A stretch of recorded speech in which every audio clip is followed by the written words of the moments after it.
Getting set for the first of 3 qualifying races here at Iowa Speedway, 7/8 of a mile high banked oval near Newton, Iowa.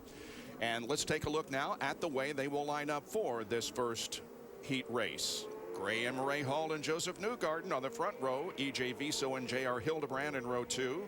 Serbia and Conway back in the row 3. In the 4th row, Ed Carpenter and Takuma Sato. Just 8 cars in this 30-lap event.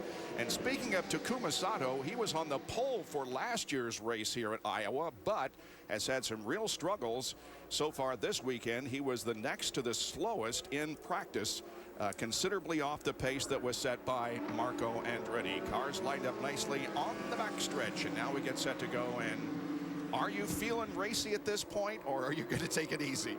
Well, I think their owners are probably ringing in their ears right now. Don't damage anything, but the juices will get flowing, I think. And they want to learn about their cars, and the only way you can do that is by running hard. Boy, big wiggle from Hildebrand. Oh, yeah, big-time wiggle. And that's because Joseph Newgarden in blue, who's second position, running a little bit high there, didn't accelerate. And he now goes to the high side of Graham Rahal. Wow, battle for the lead already. Newgarden they were and close. Rahal, they sure were close. Completing lap number 1, it's Rahal leading over Newgarden. E.J. Viso running 3rd, then Hildebrand, Serbia, Conway, Carpenter, and Sato.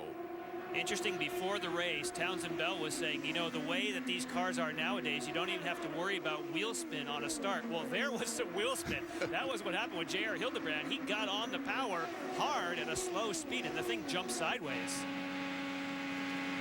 Have an onboard camera with J.R. Hildebrand.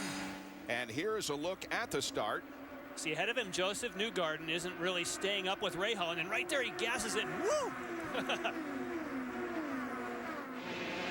This ought to be good, huh? Basically, right as he was pulling down because Newgarden wasn't going, is right when the boost hit. Yep. Well, Rahal has stretched out his advantage over Newgarden just a little bit. Remember, they're turning 17-second laps here at Iowa, and so this 30-lapper isn't going to take very long to run. Rahal is out front by about a half a second, and Newgarden has almost a full second lead on 3rd place, E.J. Viso. Actually, the line that Rahal's running is reminiscent of the one that got him in so much trouble. He's really letting the car open up and have a head coming off the corner, using up a lot more road than virtually anybody else. Got him in trouble at Texas with a lap to go, cost him that win. See how much higher he is coming off the corner?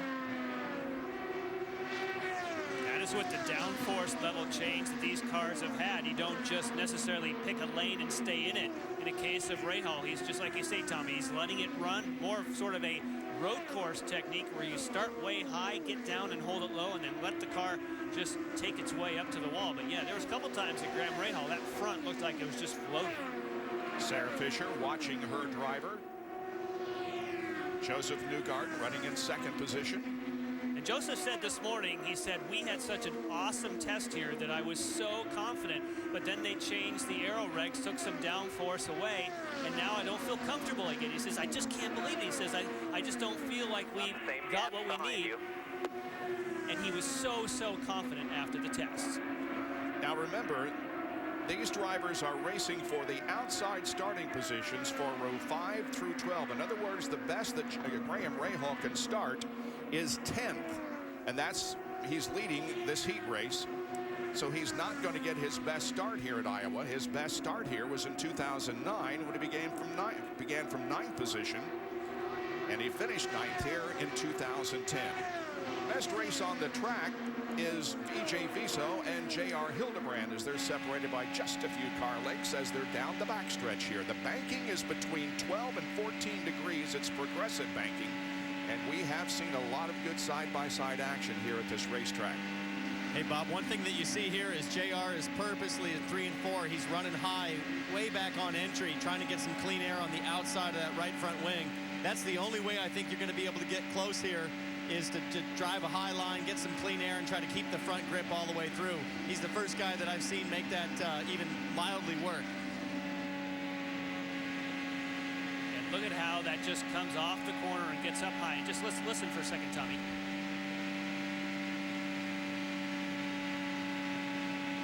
Right there in practice, he had to keep lifting, but right now he's able to stay planted.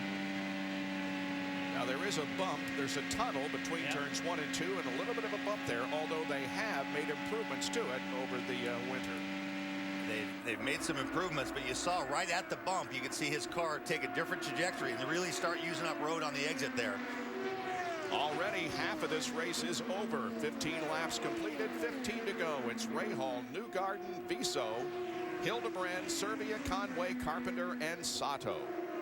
And much like we've seen in the last couple races at Texas and Milwaukee, where the tires have been, tire management has been a concern. Even in this 30-lap heat race, right about now, you would expect the balances of the cars to the guys that are leaning too hard on either the right front or the right rear to start showing up. E.J. Viso running third, Kevin. And he's coming off a good run last weekend in Milwaukee. Fifth, his best ever finish on an oval, led 27 laps. First time he's led laps so far this year. And I should point out that's his second best oval finish because he was third here a couple of years ago. But the best he can start is 20th in this race because he's facing a 10-spot penalty for an unapproved engine change. Good point. There's several drivers in that category. And what happened there, Bob, is that you look at the cycles of the engines, and there are different spec engines that you want to run. And so both for he and his teammate, Tony Kanaan, they elected, even though they didn't have a failure, they elected to change it because they figure if there's any place you can take a 10-grid penalty and get away with it, it'd be here in Iowa. So they're looking down the road saying, we want to pay the penalty now because we want this engine later. You know, Jan, you say that, and there's been a lot of talk about, well, these qualifying races don't matter. I'm watching this race so far. I can tell you it's going to matter. It is very, very difficult to pass. Starting position is going to be huge for these guys. I'll bet you'll see the heats 2 and 3. You know, it's going to be a battle to see at the first lap or two to see where you can get before you slot into this aero turbulent battle. This is the guy who has passed more cars than any other driver this year, at least gained more positions since the start of the year. Oriol Serbia, a little bit different color scheme on the car this week and a little bit different sponsor. Right now, Serbia running in 5th position. His best start here came in 2008 when he began from the outside of row number 5. There's some rev limiter there. Yep. That might be what's restricting his forward momentum hard into the limiter. Graham Rahal continues to set the pace. Now, when Townsend's talking about how difficult it has been to pass, Dario Franchitti looking on. Obviously, he wants to get a good feel for how it's going, and right now liking the idea that his teammate Graham Rahal is looking good. He again needs to be careful, like you said, Tommy, that he doesn't let that front float like it did in Texas. But getting back to that theme that Townsend was saying about it being difficult to pass, I think when you get to the main event, you get all these cars, 25 on the track at one time. The tires start going off. I think then you're going to see opportunities to move through the field. But at this particular, you know, when the tires are pretty good, the fuel load is low, it is going to be very difficult to pass, but then the cars will start to go off. I think you're also, lap traffic is going to be a factor in the race as well, which tends to shuffle the order depending on who catches it where and how they get through it. 5 more laps, 5 more laps. Dario will be among the 8 in the 3rd heat race. Andretti, Franchitti, Castroneves, Power, Briscoe, Hinchcliffe, Ryan Hunter-Ray, and Scott Dixon are the 8 in the final heat. We have 4 more laps to go in this one, and then 30 laps in another race to determine starting positions from 9 on back. Guys, I can't help but think this is great therapy for Graham Rahal, who, as we know, lost it there in Texas with a lap and a half to go. I know it's a heat race, but just by virtue of leading a race and bringing it across the finish line, it's going to be huge just to have the confidence to know that he can do that again. And look at his gap. I mean, it's not like he just ran away from everybody. So that is, again, going to be a confidence booster. And as strange as this feeling is to be in a qualifying race, Dario Franchitti up on top of that hauler. Here we have, look at this run. Here he comes. This is what we were talking about. He had a great run coming off the 3rd and 4th corners, and he passes Viso. Hildebrand moving to 3rd. Obviously, Viso had a big moment, had to get way out of the gas, whether it was understeer or oversteer. We didn't get to see that. And now Hildebrand, although we're on the final lap, is not going to probably be able to catch Joseph Newgarden. So here comes Graham Rahal to the checkered flag, and heat number 1 is over. Rahal will win it. Here comes second position. That goes to Newgarden. Then Hildebrand, Viso, Serbia. A little bit of movement on entry to Conway, Carpenter, and Sato complete the run. a little bit over the bump.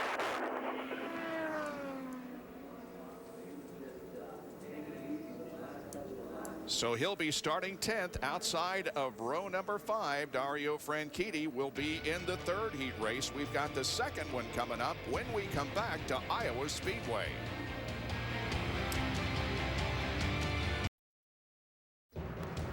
The results of heat race number 1 here at Iowa Speedway. The winner, Graham Rahal. Finishing second was Joseph Newgarden. J.R. Hildebrand came home third. Viso fourth, then Serbia, Conway, Carpenter, and Takuma Sato. And there you see on the far left the starting positions they will have for the Iowa Corn Indy 250 race for the IZOD IndyCar Series. And Townsend is with our winner. Thanks, Bob. Yeah, Graham Rahal, last time I talked to you at Texas, man, it was a tough way to finish after clipping the wall while leading. I know this is just a heat race, but is this like therapy for you to get the checkered flag while in the front? Trust me, the last few laps, I was like, I'm going to leave even more room at the exits of every corner just to be cautious. But, you know, the Service Central car felt good just then. And, you know, it's a shame for us because we'll start 20th now. We've, you know, won that heat, and that'll put us back at 10th-place grid penalty. But the car feels really good, and hopefully we can move forward. I think you could see that we were far quicker than anybody we were with, and we missed the top 8 by that, you know, in practice 2 or qualifying, whatever you want to call it. So I think the guys are pretty excited. It felt good. So now hopefully we can carry this momentum into the race. Good luck in the race, Kevin. Well, Joseph Newgarden finishes second in this first heat race. I know it's not a full-length race, but for a team that has had good pace all season, how much does just a finish and a result help right now? Well, it's good. I mean, you know, we needed a finish for sure. That's probably our best finish, I think. You know, it's a heat race. Obviously, there's a lot more guys to run. But it was very short, you know, very short burst. There's going to be a longer stint than that tomorrow. We're going to have to go a lot longer on the tires. It's about only half distance. So, you know, we got a little idea of what the car is going to do for tomorrow, and hopefully we can make it a little bit better. You know, Graham was very quick. You know, and I think we're sneaking up on it. You know, we've been kind of back and forth with everything, but we're definitely working hard, and you know, we're trying to figure out the best solution. You know, I can't say enough about the team, Sarah Fisher-Hartman Racing. They're the hardest working bunch out there. So, you know, if we can get a little bit more out of the thing, then I think we'll be sitting all right for the race tomorrow. Nice job. Over to Robin Miller. J.R. Hildebrand, the only man that passed a car in that heat race. Kid, you just said get used to it because you think you got a pretty decent car for the race. Yeah, man. I mean, we sort of screwed up our whole timing with the practice qualifying situation this morning. So, you know, it's unfortunate with these heat races that you can't, you know, advance on or something and jump on to the tail end of the next one or whatever. But, you know, we feel like we got a really good race car. I felt like if that had gone another 5 laps, you know, I might have been able to get Newgarden there. We're catching up to him in a hurry, and we're making some lines work around the track that, you know, I've kind of learned a little bit from last year, having a good run here. So, you know, we'll kind of see what we got when it all shakes out tomorrow. Tires decent after 30 laps, kid? Ours were. You know, I think EJ might have a different spiel for you after that, but you know, we think they definitely start to go off. You'll see guys starting to lift. I mean, I think I lifted all but, you know, a couple of laps through turn 1. You know, so that'll definitely become a factor, and you'll see some guys go off, and you'll see some guys that, you know, don't go off as much, and that'll be a whole, you know, just part of the show tomorrow. All right, Bobby, back to you. All right, it took 9 minutes and 3 seconds to run heat number 1, and the average speed was 178.587 miles an hour. Heat number 2 coming up.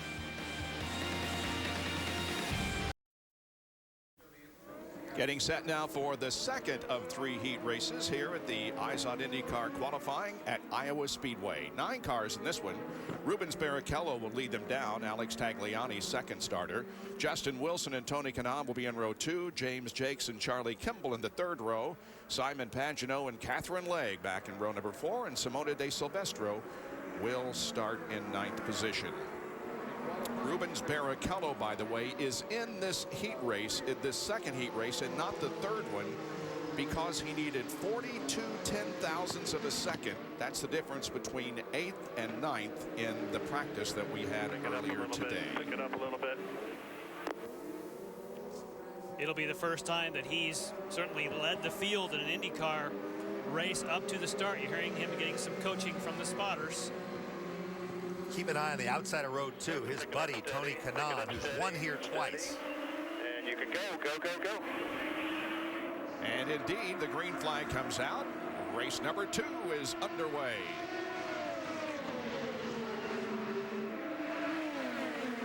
Tony Kanaan, just as you predicted, going to the high side of Justin Wilson.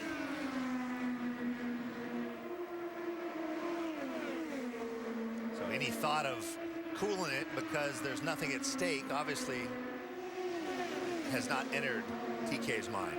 Well, Justin said we're drivers and we have egos. EJ Viso and Tony Kanaan both have to take 10 starting position penalties, as does Graham Rahal. We heard him explain that. And Simon Pagenaud will also be moved back 10 positions. Wow, Tagliani is right there with Barrichello. Much different. Here comes Kanaan. He's got to run. Thinking on the high side of Tagliani. And he's offsetting himself, much like Townsend noted in the first race with Hildebrand. Trying to keep some of those control surfaces, if you will, the contours that generate downforce in some clean air. Now, what's different about TK's line, TK, is going into 1, he's actually starting high and staying high, where JR I thought was interesting. He would do the crossover. He'd start high, cross all the way down to the apex, take the front end wash, and then get high off of 2. TK's trying to stay high all the way through. It's going to be interesting to see how this plays out as the tire wear comes into effect. Barrichello looking to the outside now of Tagliani looking to the outside of Barrichello. Now to the inside, and is he going to take the lead? Tagliani does get the lead. Alex Tagliani goes to position 1. Barrichello second and Kanaan third, and Kanaan now is going to be racing his teammate and gets him, so Kanaan moves to second. Where that was a big difference in momentum there, the way that Tony Kanaan just swooped around the outside. And here comes Justin Wilson now to move up to challenge Rubens Barrichello. Wilson, the winner at Texas a few weeks back. You know, Rubens is getting a good education here, because if his car seems to be dropping back that quickly, much better find that out now than come race time. So better now in a qualifying where you maybe lose a few starting positions and say, hey guys, this isn't going to work at the start of the race. We got to change something. Let's get out to Kevin Lee, who's with Craig Floss, the CEO of the Iowa Corn Growers Association and the Iowa Corn Promotion Board. Kevin? Thank you, Bob. As the title sponsor of this event, what does it do for your group? You know, the Iowa Corn Growers Association and the Iowa Corn Promotion Board have been sponsoring this now for 6 years. And it's really a great opportunity for us to showcase the power and performance of ethanol. These cars out here now this year running on an 85% blend, an E85. And for us, that's perfect because it connects directly to the consumers. The same fuel that these Indy cars are burning, a consumer can go to a flex fuel pump and put an E85 in their own flex fuel vehicle. So for us, it's really a great opportunity to educate people across the country. Pretty easy to find ethanol now, right? Absolutely. We've got thousands of stations across the country. And for Iowa's ethanol industry and for the nation, it's all about energy security, energy independence, great for economics, etc. It's all really a good opportunity for us. All right, thanks for your support of IndyCar. Absolutely. Thank you. That's Craig Floss. He is the CEO of the Iowa Corn Growers Association. All right, Kevin, I'm with three-time, that's his new name, three-time Indy 500 winner Dario Franchitti, who went from like 17th to 2nd on the very last in qualifying. Do you think you can do that in the race, kid, as far as just keeping that pace going? Say that again, Robin, sorry. You went from 17th to 2nd in qualifying. Do you feel like that car, was it just one lap that you held your breath, or you got a car that can win this thing? Yeah, that was a 2-lap only deal. It was a bit of a handful, but I knew I had to get in that first heat. No, it's proven difficult to get the cars working around here, to get them working in traffic, and you can see some of the guys in this heat actually look quite comfortable. I thought Tony's done a hell of a job as his tags coming through, so we'll see what we got. Do you, if you need to tell, if you talk to Randy Bernard, what would your suggestion be if you guys do this again? What would you like to see happen? Yeah, make it worth something, whether that's financial or if you make a pass and make it worth some more. You know, if you could advance to from these guys advancing to the Fast 8, something like that. I don't know. It needs a bit of work, but in my opinion, there's a bigger crowd here than we would have had for qualifying, so that's a step in the right direction. And he wants to drive a sprint car, Bob. He just told me his lifelong goal on the cushion at Bloomington. I'm ready. I'm ready to see that. There's Justin Wilson, who is in 4th position behind Rubens Barrichello. They're running 3rd and 4th. And besides the fact that the Iowa Corn Growers have been such great sponsors of this race down through the years, this is a fun place to come to. It's a great racetrack, and the people here are very, very friendly and make our stay very, very pleasant here in the Des Moines, Iowa area. Now Tagliani looks like he had a little bit of an issue coming off 2, and Kanaan now starting to close in. Well, and he's really fallen off, because to put it in perspective, this heat to the last one, and Rahal, speed-wise, should have been really close to where Tag was. Tag's fast lap is over 2 miles an hour faster than Rahal's fast lap in heat number 1. 183.23 miles an hour, but it looks like it's gone away on him a little bit, and here comes Kanaan. 11 laps to go. He takes to the high side, and Kanaan is going to take the lead, or is he? They battle through the 3rd and 4th corners, and Kanaan gets the lead. Wow, we've had 3 leaders in this race here. 20 laps and 3 different leaders in this second heat race of the evening. Kanaan has improved his position for the race.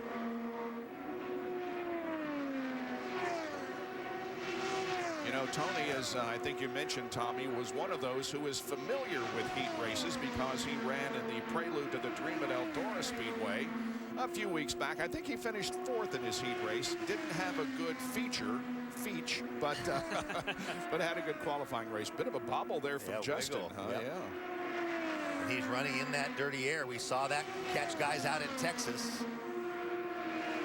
And as the cars, if they go loose, and then you get some dirty air basically just serves, you know, we talked about the downforce levels. It basically just cuts downforce, and it can shift the balance towards the front of the back as well. And moments ago, James Jakes will pass Simon Pagenaud. On board with Pagenaud, and to the inside goes Jakes and takes that position. So Jakes moves to 7th. And now Kanaan will start lapping Simona de Silvestro. That onboard shot is the best that I've seen in terms of capturing the speed.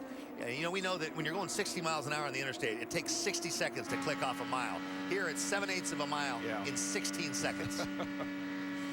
On board with Charlie Kimball running in 5th spot.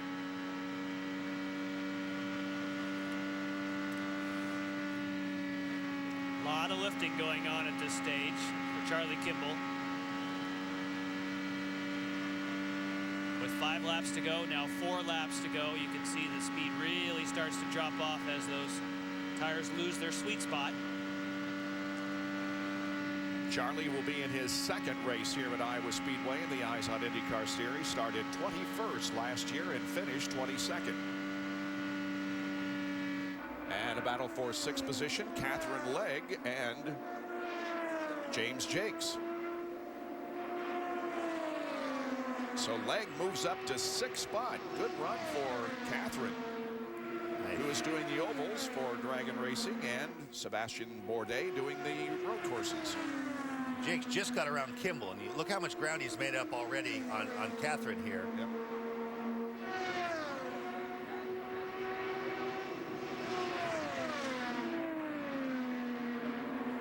Sorry, around Pagenaud, not Kimball. There's your leader, Tony Kanaan. The advantage is almost 4 seconds, as Kanaan has taken the white flag and is on his way to yet another victory, albeit a heat race, here at Iowa Speedway. Tony Kanaan wins heat number 2. Great job, man. 2nd place, Alex Tagliani. There's Barrichello, Wilson, Great job, Kimball. Nice. Catherine Legg will finish in 6th position, finishing just ahead of James Jakes. Simona de Silvestro and Simon Pagenaud are 8th and 9th. So we'll talk to Tony Kanaan when we return with more here at Iowa Speedway. Stay with us on the NBC Sports Network. Back at Iowa Speedway, getting set for the third and final heat race. Now here is the starting grid as we go through the evening. Tony Kanaan just won that race, so the odd-numbered starters here are the results of the second heat race. Alex Tagliani finishing second, Rubens Barrichello third. Fourth was Justin Wilson, fifth Charlie Kimball, sixth Catherine Legg. James Jakes finished in seventh position, Simona De Silvestro eighth, and Simon Pagenaud in ninth position. But again, Biso, Kanaan, Rahal, and Pagenaud take 10 grid starting position penalties. Kevin? I've got the first and third place finishers here in heat number 2. Tony Kanaan and his teammate Rubens Barrichello from fourth to first, passing on the high side. I guess that experience in heat races at Eldora paid off. Definitely, but you know, a shame that we're going to have to get a 10 grid penalty. So, you know, it was good to have a feel for it. It was a good warm up for the race. So I know what I need for tomorrow, and you know, starting from the back, it's going to be a long night. What'd you think of this experience, Rubens? I thought it was for a rookie. It was a great experience because I could have 30 laps of a little race. Yeah. And in actual fact, I didn't know if I had a car to, you know, win and just stay in front because I thought I wouldn't learn much. And it was good, you know, my dice with Tag and obviously with TK. So I need to learn a little bit more the high lines and the low lines because my car was a bit loose, so I was losing time. But it was a good experience. All right, good cars. We'll watch in the race. Rubens Barrichello and Tony Kanaan. Townsend Bell. Thanks, Kevin. Well, the guy Tony passed, Alex Tagliani, got off to a fast start. Alex, I flew out here with your team owner. He was telling me, I don't even know about these heat races, man. We can't afford to have any crashes. We might not even run, but all of a sudden, it didn't take you long figuring out it was a race. What happened out there? How did you go from first to second? Well, first of all, we had to go to first, passing Rubens, and then, you know, I mean, it's no point risking, but, you know, the car had a bit of understeer through the run. I couldn't really keep it pinned down, and, you know, TK was able to run a higher line, you know, more stuck, and he made it happen. But I think it was big of a point for us to try to fight him. I think he will get a 10 grid penalty, so it's okay. How fast were the tires falling off for you there? You know, 10, 15 laps, you can start feeling it. All right. Going to be an interesting race, guys. Back to you. All right, the second heat race was run in 8 minutes and 59 seconds, speed 178.9. So we've had a Chevy win and a Honda win. And now coming up, Dario Franchitti and Marco Andretti in the finale. We have moved to the third and final heat race of the evening here at Iowa Speedway. Here is the way they'll line up. Marco Andretti was quickest in the practice, so he starts on the pole. Dario Franchitti alongside. Then Castroneves and Power in the second row. Briscoe and Hinchcliffe start in row 3. The fourth row, Ryan Hunter-Reay and Scott Dixon. The winner of this race will start on the pole for the Iowa Corn Indy 250, the 250-lap race. And in the back of the field right here are two big players from last weekend at Milwaukee. In the yellow and white car is Ryan Hunter-Reay, who won the race, and then the number 9 Target Chip Ganassi car driven by Scott Dixon, who was penalized for jumping the start. He had a good race going until that point. But Dixon was penalized for jumping the start. We'll have more on that, by the way, in our pre-race show. Wow, here they come, and they are quite spread out and do not get the flag. Marco Andretti was very eager and got on the throttle well in advance. I mean, he has been so highly motivated, wouldn't you say? I mean, as far as people are saying, oh, but he's thinking, I want the pole, I want the point, and I want to start right here for the race. Quickest in every practice, too. He wants to keep it perfect. Don't accelerate till you see the 4 in Iowa. That is turn 4. You're doing a good job. 4. Okay, well, let's see if they're better lined up. Now it's a very slow restart. They come off the fourth corner. Andretti still gets a bit of a jump. They're single file through the first 4 positions, but they get the green this time. Hinchcliffe is on the top in the green and yellow car, green and black car. But Andretti is the leader, looking back on Dario running second and Castroneves running third. Castroneves in the yellow and white colors this weekend, and Hinchcliffe is all over the back of Castroneves.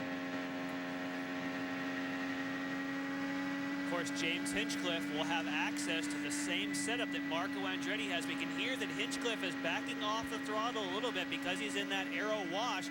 Up front, Marco Andretti's just hammered. Pow, that thing is solid. expected to see a little bit more from Ryan Hunter-Reay and Scott Dixon, who started 7th and 8th, but they are still running there as we go on board. Will Power running 5th.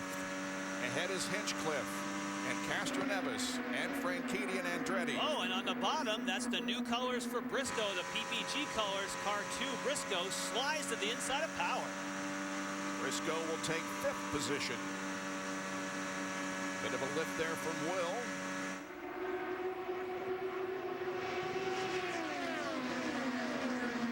If you look, you can see it's kind of almost like checkers. If the front car goes low, the next car goes high, the next car goes low, trying to keep as much clean air on the car as possible.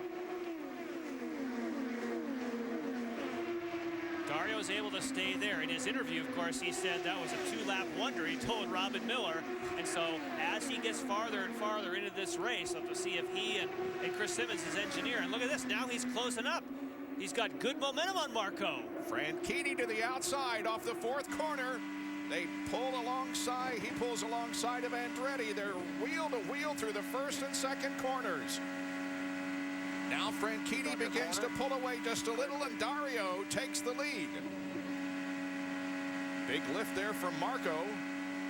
That was surprising because Marco looked like he was off to the races, as we said. All of a sudden, he's really backing up. He looks so solid, and now all of a sudden something is not to the liking of Marco Andretti. And he's being challenged now by Elio. Meanwhile, Briscoe and Hinchcliffe are close together. That's Elio to the inside now of Andretti. Not able to make a move there. Saw how much door slam. Well, door slam, and he just, you know, it's invisible, but all kinds of dirty air out the back of Marco's car. You saw how much track Elio used up and had to give a big lift. Robin, who you got down there? I get Ed Kirkner. Now, this is his first play-by-play. He's a rookie play-by-play guy, but he's gone pretty fast in ovals. Kid, what did you see with Franchitti and Marco here at the start of the season? I mean, it looks like Marco's struggling a little bit. You know, the pace is a little slower in the front of this heat than the others, but looks like the second lane might be coming in, so that's probably a good thing for tomorrow from where we were in the first heat. In the second lane, can you run the second lane all the way around, Ed, with the bump? In the first heat, we couldn't. You know, we've been able to here in the past. You know, so see what happens as the night goes on. You know, I think it'll help racing actually under the lights get a little bit of the downforce back, but you know, it looks like the track's getting a little better in these later heats than what it was for the first heat. All right, he doesn't have a SAG card, Bob, but he's winding this thing up. He wants to do television when he's done racing. He don't want to be a car owner. All right. Good battle here between Hinchcliffe and Briscoe, and Hinchcliffe is on the high side of the racetrack and has the position temporarily. He's 4th. And Kevin has more. Well, watching these practice sessions today, especially the first practice session when cars were more single file, James Hinchcliffe was the one that I saw working the higher line the most. Really just one group up on the racetrack coming down here to turn number 1. The preferred line was getting low, and Hinch was trying to work out and see if his car would handle all around the racetrack. Challenging, though, to hang on when you get up a little bit higher. Other drivers told me if you go up there, it's going to get in the gray and want to push to the wall. Kevin, I was going to say, sorry, Kevin, we have seen some people that are making it work, though. Castro Neves now taking a peek to see if he can make it work on the high side, but we saw Dario Franchitti stay there, and now Castro Neves does it as well. Castro Neves takes 2nd from Marco, so the pole sitter, or the fastest, the pole sitter in this race, the fastest in practice, has slipped back to 3rd. Marco Andretti. Leading the race is Dario. Castro Neves just passed Marco for 2nd. And it looks like that bump in 1 and 2 is upsetting Marco's car a fair amount. Right there, where the tunnel runs underneath the track, they did some work on it and lessened the severity, but that ends up being kind of a key focal point of the setups. Determines that's the limiting factor, how low you can get the front of your car. We look at 2nd place Castro Neves and 3rd place Andretti, and they are about 1.8 and 2.5 seconds behind the leader, Dario Franchitti. There's James Hinchcliffe.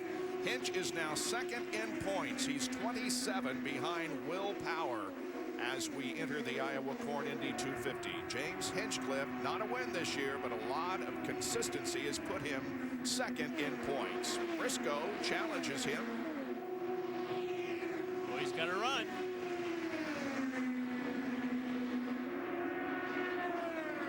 Yeah, but look right there, where you do that crossover, you've got to lift.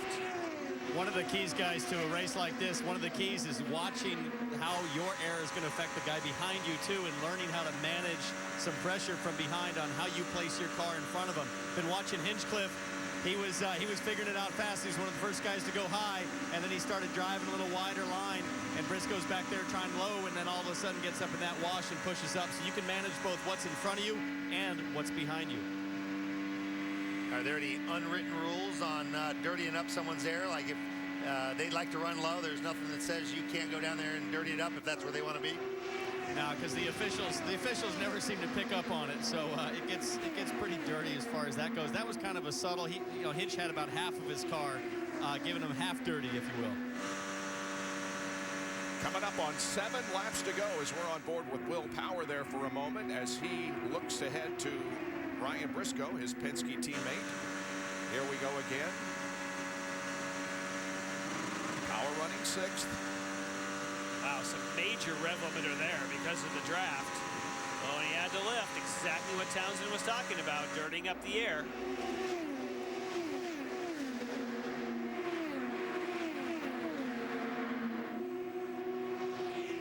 And it is worth noting, Ed Carpenter referenced that this heat was slower. The second heat with the odd-numbered cars was the fast lap that Tag ran. Full almost 2 miles an hour faster than the fastest lap, and then even Kanon's leading lap time was in the high 181 mile an hour. So for whatever reason, we're not seeing big speeds from the fast group. Briscoe and Hinchcliffe have been battling all race long, and man, oh man, they were close. Wow. Hinch holds off the challenge though, maintains 4th. Man, that was close. Briscoe's not going away though.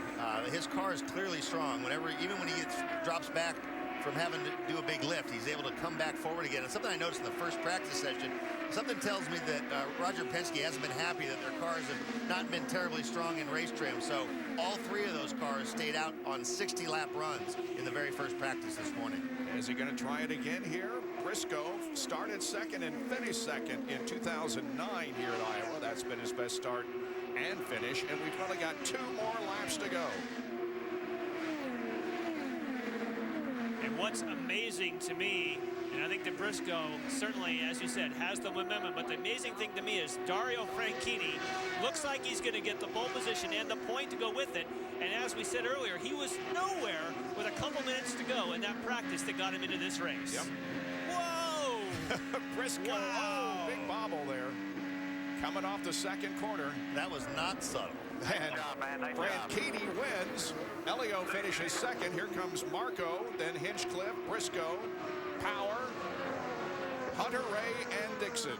Those are the way they finish in the 3rd and final heat. And Dario Franchitti has won the pole for the Iowa Corn Indy 250. And we will talk to him when we come back. Stay with us for more here at Iowa Speedway. IZOD IndyCar qualifying on NBC Sports Network is presented by Peak Performance Products. When you peak, you win. 3rd and final heat race provided the most action, a lot of good competition, especially for the position of Hinchcliffe and Briscoe. They were close together a couple of times out there on the track. Yeah, really close. We saw it on board there. You're going to see out the back. Watch this. You hear a huge lift from Hinchcliffe, and right up in front of Briscoe had a big run on him. And then after the race was over, Hinch came over and had a few words with Briscoe. I don't think that was a situation in which they were really apologizing. But in any case, let's talk to the winner of the race, Dario Franchitti. Here's Kevin Lee. Pole number 28, you get the point for that. This is a different way to win a pole, correct? It's the last time I drove a heat race, I think, was in go-karts back when most of the grid weren't born, I think. Let's take a look at what got you the lead, going on the outside around Marco Andretti. Yeah, the car seemed to like it right there in that line, and I'd watched TK do it the race before, and it liked it up there all night. The momentum really helped me, and I was able to make the class. Marco raced very, very clean there, didn't come up, and I was able to get it done. And then after that, I just sort of kind of set sail, and the the balance remained consistent, which was good. I will tell you, I think tomorrow night's going to be a very physical race, though, man. That was tough. Physical. What about from a spectator standpoint? What kind of racing do you think we're going to see?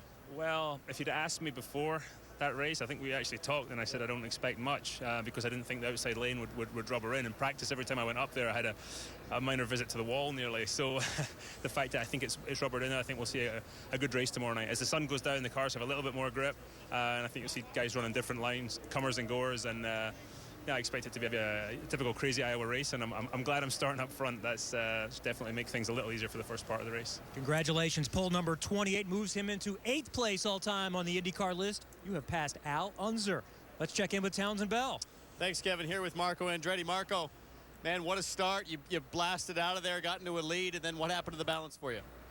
I mean, the balance, I think we were just kind of lacking grip, but that wasn't, I mean, my big problem was the hard limiter. I mean, the car kind of just falls on its face when it hits that hard limiter, and that's how I lost every position. I mean, it slowed me down a half second. I mean, that's huge. Got it. So no issues on balance. You felt good with the car? Yeah, I mean, you know, I think we have a little bit to work on for tomorrow. You know, obviously here it's a 3rd place car, but we need to make it a little better. Looking for a better run tomorrow and some new gearing, guys. All right, thank you, Townsend. The ceremony in victory lane continues as Dario Franchitti has won the pole position. Here's the starting grid. Franchitti and Castro Neves on row number 1. In row number 2 for the race, Marco Andretti and James Hinchcliffe. The 3rd row, Ryan Briscoe and James Hinchcliffe. The 4th row, Ryan Hunter-Reay and Scott Dixon. Tony Kanaan and Graham Rahal will go in the 5th row. Row number 6 will consist of Alex Tagliani and Joseph Newgarden. By the way, this is the third time that Dario has started first this season. Long Beach after engine penalties, and also Milwaukee last week and Iowa. The speed of the 3rd race was 179.834. So we had 2 wins for Honda and 1 for Chevy in the qualifying races. The field is set. Stay tuned now for the Iowa Corn Indy 250 coming up next.